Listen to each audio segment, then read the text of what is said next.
जाती unique council कोठी जी देह हितमाज में वाक़ ॻोठ लालू तइम जे ॼमण खां ई अखियुनि खां माज़ूर।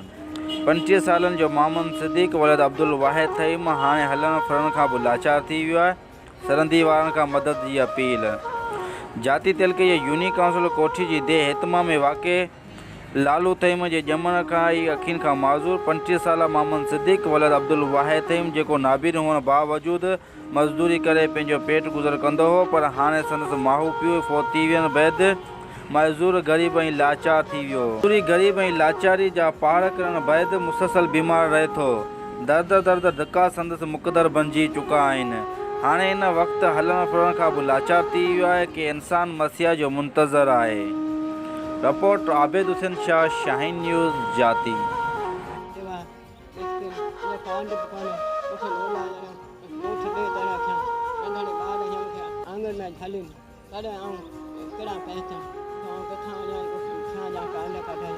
बीमार ये दवा केर करे सफ़ा गरीब हुकूमत खां पुॼे त गरीब जी करे जो न थियो।